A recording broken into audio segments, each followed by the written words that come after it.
안녕하십니까. 저는 이화의대 이대 서울병원 신경과 윤지영입니다.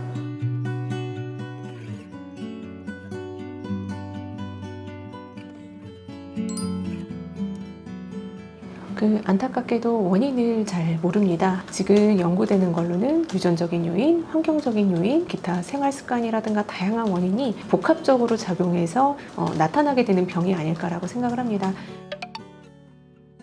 아무래도 노령 사회가 되다 보니까 노인 환자의 비율이 늘어서도 그렇긴 하겠지만, 그러니까 커브를 보면 급속도로 늘어나거든요. 65세 이후에요. 하지만 젊은 환자의 경우에도 요즘 간혹 발견되는 경우들이 예전보다 늘어서요. 아마 증상에 대한 인식도가 높아지는데도 영향이 있지 않을까 싶기는 합니다. 이제 사회학적인 이유나 환경과 연관된 이유가 있는지에 대해서는 사실은 조금 더 조사가 좀 더 필요하긴 할 것 같습니다.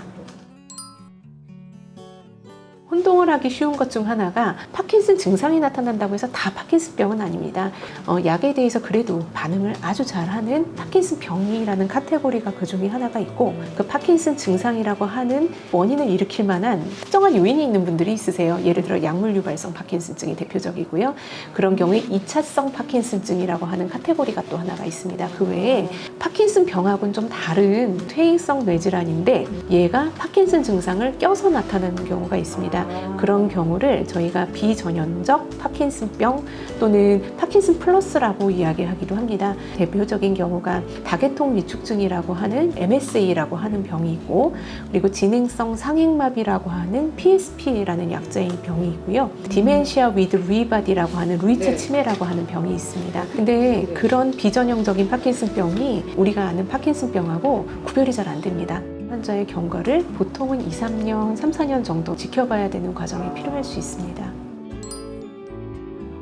운동 증상은 일단 대표적으로 안정시 진전, 가만히 앉아있을 때 떠는 증상이 조금 더 저명한 분들이 있습니다. 그리고 또 하나는 서동증, 운동완서증이라고 이야기하는데 행동이 느려지는 증상, 그리고 뻣뻣해 보이는 강직 증상이 나타나는 경우가 대표적입니다.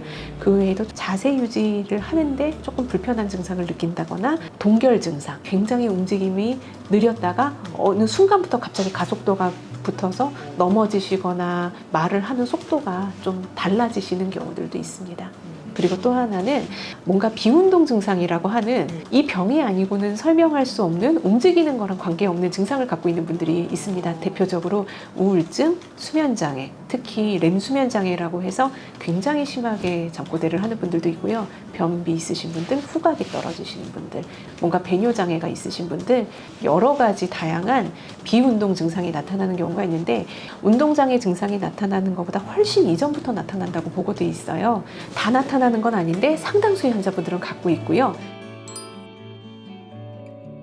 일단 진단 자체가 굉장히 애매모호할 경우들이 있는데요. 진단 기준으로는 파킨슨의 임상 증상이 있는지, 그 중에 뭐 3가지 중에 2가지가 있는지 이런 식으로 의사가 환자를 보고 임상적인 진단을 해서 파킨슨 증상이 나타나는지가 가장 중요하고요. 일단 없어야 되는 기준들이 없는지 확인을 해야 됩니다.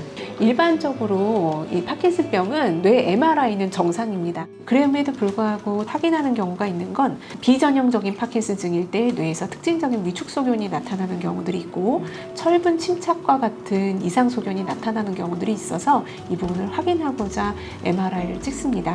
그리고 또 하나는 혈관성 파킨슨증과 같은 2차적인 파킨슨증 또는 수두증과 같은 경우에도 이상소견이 확인될 수 있기 때문에 2차적인 파킨슨병을 배제를 하고자 MRI를 찍게 됩니다.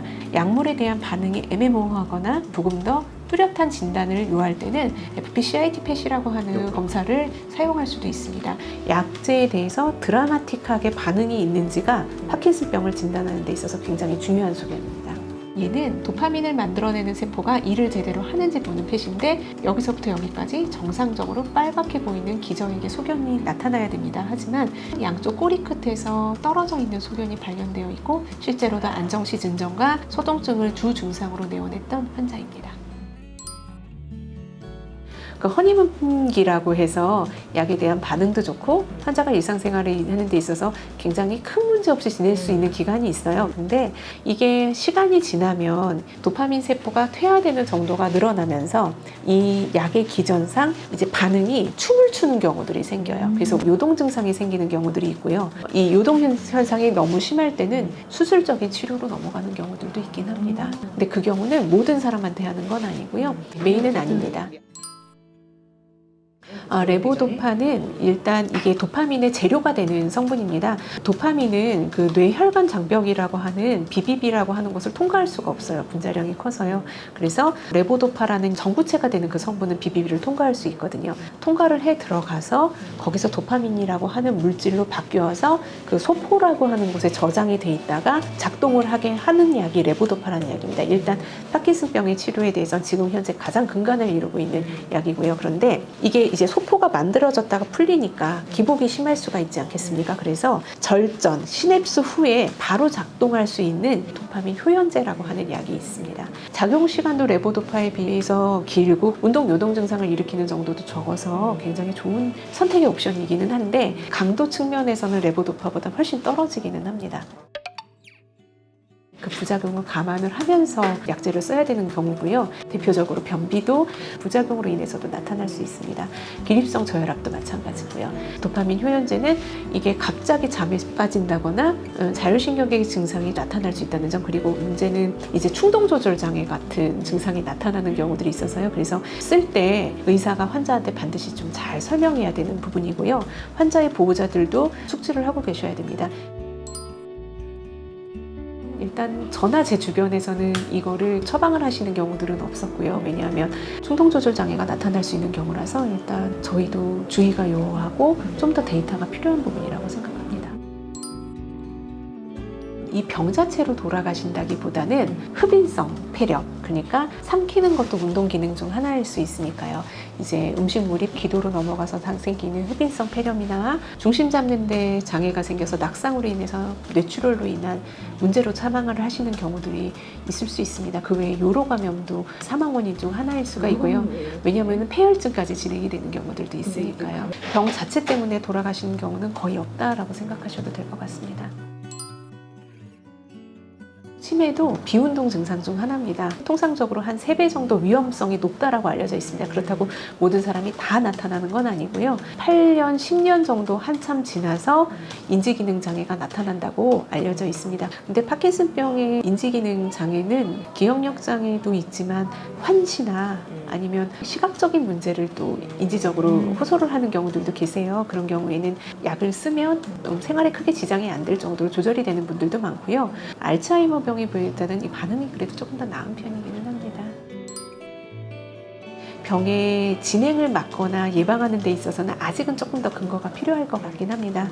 그럼에도 불구하고 비운동 증상, 그러니까 이제 팔다리가 쑤시는 증상들도 있거든요. 그런 증상을 경감시키고 환자의 운동 기능을 개선시키는 데 있어서는 적극적으로 재활치료나 운동을 하실 거를 권하고 있습니다. 다만 환자한테 위험이 갈 운동은 피하시는 게 좋을 것 같아서요. 그러니까 등산을 하시는 거는 특히 내려오시다가 순간적으로 중심을 잃으실 수 있어서 피하는 게 좋을 것 같고요. 자전거를 타는 거는 저희가 크게 권하지는 않습니다. 쓰러지거나 넘어지실 가능성이 있어서요. 그래서 수영이나 요가나 뭐가 됐든 다칠 위험만 없으면 하시는 걸 권합니다.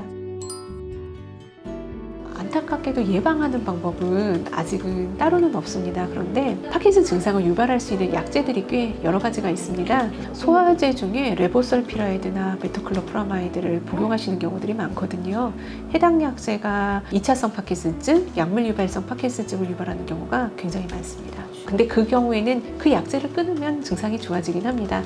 의심되는 증상이 있을 때 병원의 신경과 전문의를 빨리 만나보시라는 거, 그리고 의심되는 증후가 있고 애매할 때는 다른 치료 방법을 써보는 경우들도 있습니다.